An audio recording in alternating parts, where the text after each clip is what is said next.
Hello. It is April 16th, 2023, and it has been about 2 years now since I last updated on YouTube, and it's probably been almost as long since I've updated on my online blog as well for immigration specific stuff. So, yeah, it's been quite a while, and quite a lot has happened in the time it's been since I last posted a video on here.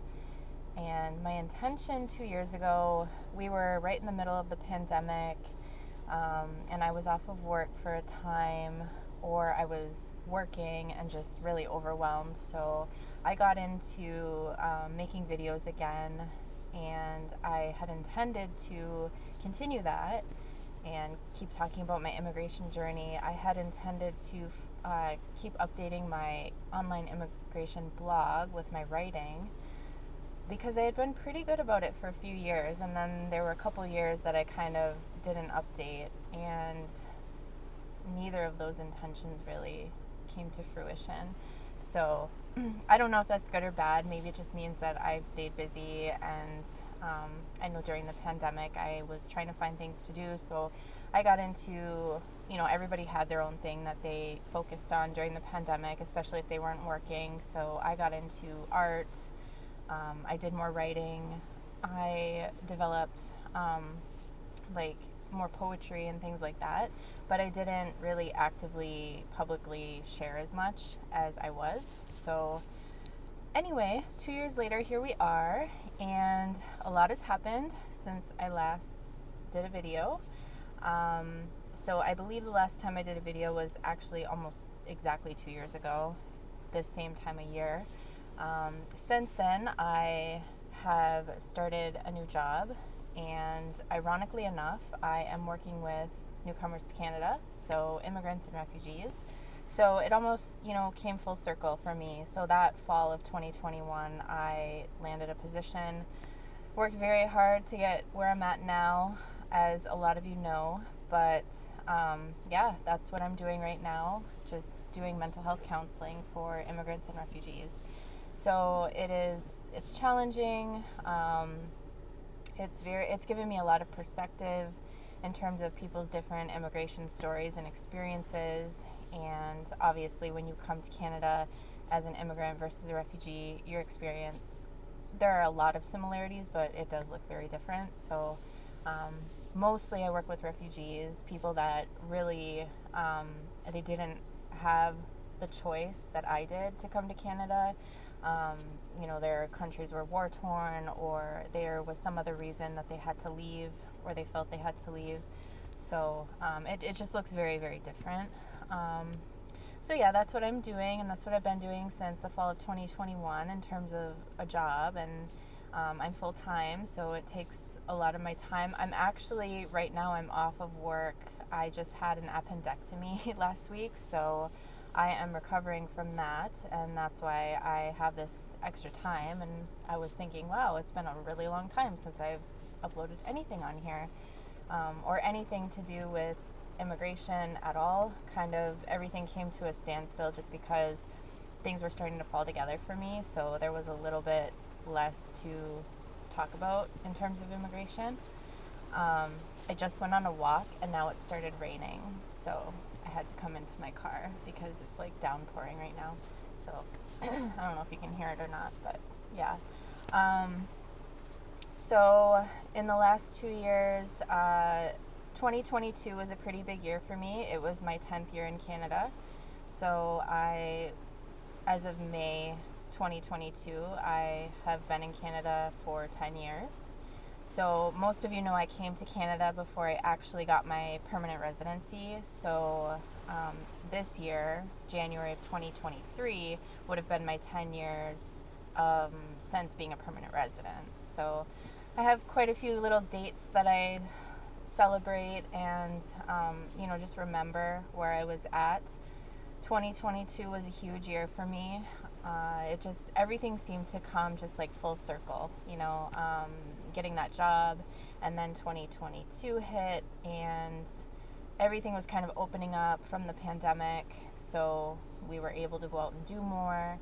I ended up publishing with a few other authors in an anthology specifically about immigration to Canada. So I had 7 of my poems published in that. So that was my first public publication of any writing that I've done. So that was huge for me. That book came out in September of 2022.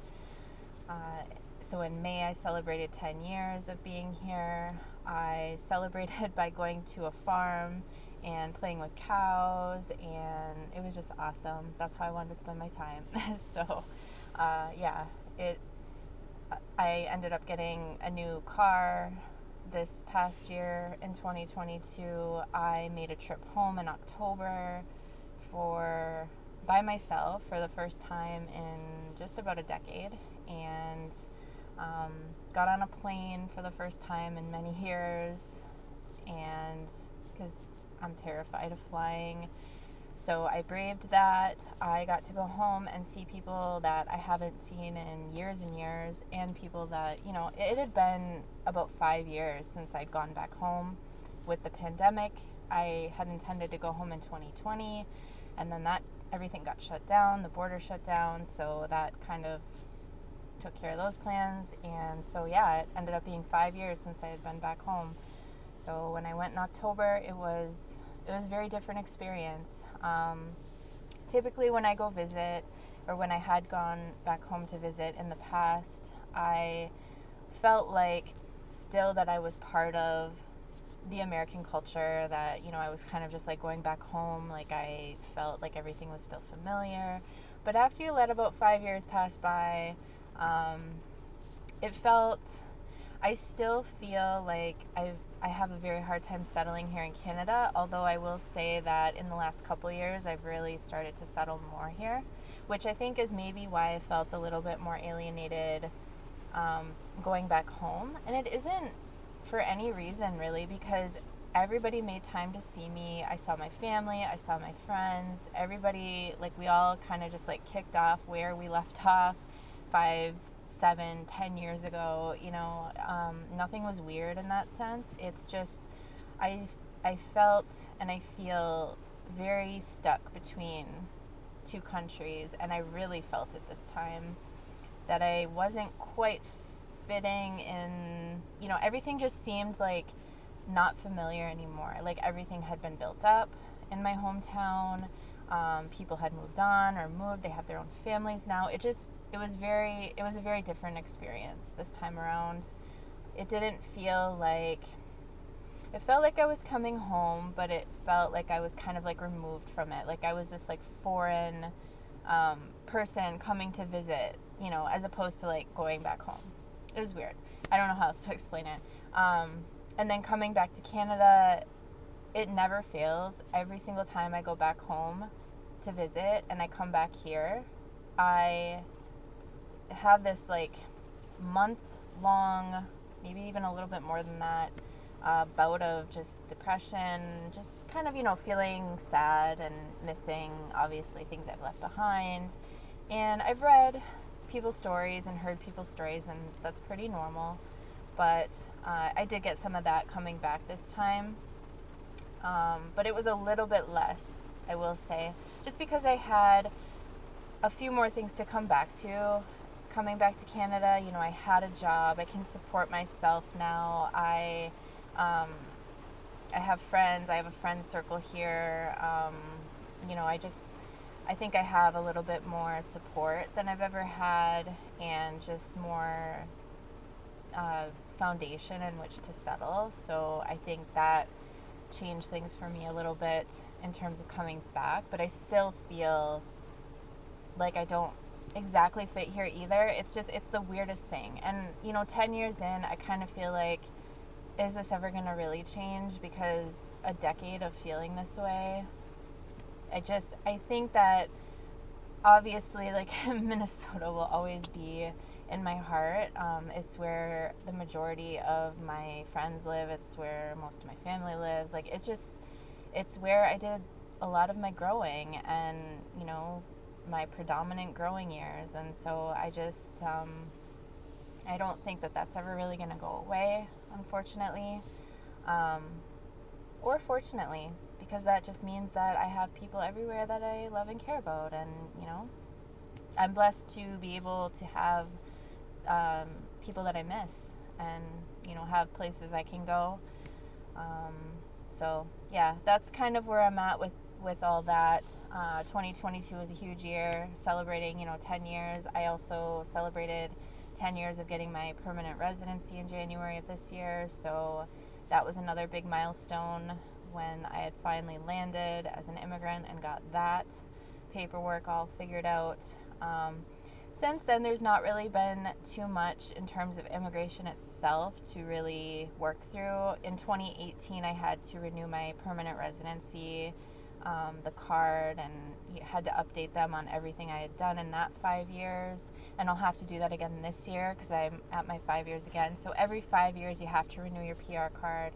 You have to let them know what you've been doing, where you work, like all the times you've crossed over or left the country. So anytime I go back home, I have to update them when, like, the dates and things like that. So it is like more paperwork, and like it's an entire packet. I have to go get my picture done and update them on everything. So it's kind of a pain to do, but I was eligible to get Canadian citizenship in 2017.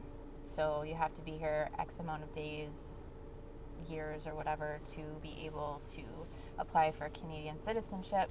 That is in and of itself a whole different application process. So it's probably I do have the paperwork. I've sort of tried filling it out, and I had every intention to also do that. I wanted to get my citizenship by 2021. Then the pandemic happened, and then now I'm kind of on the fence about it. So I can hold dual citizenship. So by getting Canadian citizenship, I would just hold citizenship in 2 countries, the US and Canada. But I just don't know. I don't know how I feel about it yet. I've been thinking about it for 5 years, 6 years, and that I've been eligible to apply. And it's a lot of work, which is fine. But I don't know what true benefits I would get from it. The only benefits that are kind of important would be I would be legally able to vote here in Canada, which I feel like as permanent residents we really should be able to vote. We're living here, we're working here, we're paying taxes. I do think we should be able to vote. That's just my opinion. But so that would be kind of a big motivator for me. But other than that, I don't know that I really have the motivation, aside from I know long term it financially makes more sense because every time you're reapplying every 5 years, you're paying money, you're doing the applications for your PR. So ultimately, once you have citizenship, you don't have to do that stuff anymore, right? So, and I would be able to leave Canada for longer than 2 years without losing my permanent residency if I was a citizen. But again, I just don't know. I don't know that it is worth it for me. It is a lot of money also to become a citizen. So it's just things to think about. That's kind of where I'm at with that. I haven't made any big steps toward getting that. I know I'm going to have to renew my permanent residency this year, so I will be doing that. But other than that, those are kind of my big updates. Within the last couple years, I hope to update a little bit more frequently, but I always say that and then I don't. I am going to try to do some writing on my online immigration journal. I do think I did an update last year, possibly, but I think it's been pretty sporadic. I don't update on that too much anymore either.